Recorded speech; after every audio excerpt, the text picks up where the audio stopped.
He believed that they were all flawed, that something inside them needed to be erased.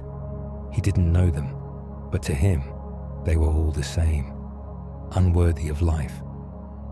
His killing spree began slowly, but with each murder, Carl grew bolder. He targeted women who were alone, often those who lived in isolated areas, unprotected.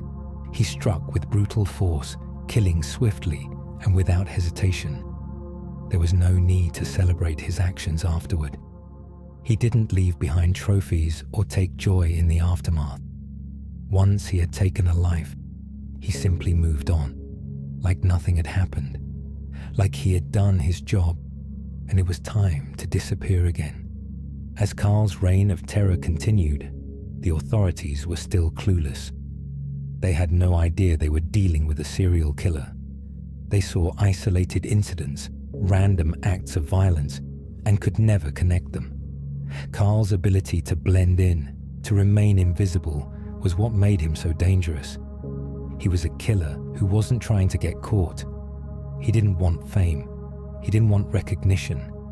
He simply wanted to kill, and he would continue to do so for years. In 1974, Carl Eugene Watts moved to Detroit, and right after he arrived, women started dying. The first was strangled in her apartment, the next drowned in her bathtub, the third beaten with a pipe and dumped like trash in a back alley. Different methods, different neighborhoods, different victims, no connections, no suspects, just silence and corpses. And that was the point, because Carl didn't want to get caught. He didn't want attention. He didn't even want to be remembered. He wanted the opposite. He wanted to erase, to eliminate. He believed certain women were evil, not because they'd done anything, but because he felt it. That was all he needed, his gut. And once Carl locked onto that feeling, it didn't matter who you were already dead. What made Carl terrifying wasn't just what he did, it was how he did it. No pattern, no motive, no connection to the victims. He didn't stalk them for weeks. He didn't lure them in. He didn't play mind games. He killed quickly, cleanly, with purpose. And he never used the same method twice. It made him invisible. There was no signature, no calling card, nothing to link one scene to the next. Detroit police didn't stand a chance. The city was drowning in violent crime, shootings, robberies, gang wars, drugs. Every day brought another murder, another assault, another body. In that chaos, Carl thrived. He slipped between the cracks like smoke. Every time they found one of his victims, it looked random.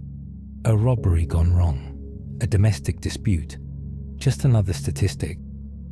And by the time the cops even started the paperwork, Carl was already gone. He picked his victims carefully. Women who were alone, isolated, the kind of people no one looked out for. Some were students, some were elderly, some were barely scraping by. He didn't care. Once he saw them, once he decided they were broken, twisted, unclean, he acted.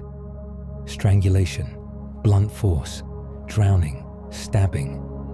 Each one different, each one untraceable. And he didn't stop. Over the next 6 years, the murders kept coming. Silent, cold, ruthless. Some happened in the middle of the night, some in broad daylight. There was no rhythm to catch, no pattern to follow. The only consistency was this: the victims didn't survive, and Carl didn't leave a trace. He didn't kill for lust or trophies. He didn't get high off power. He didn't want control. He just wanted them gone.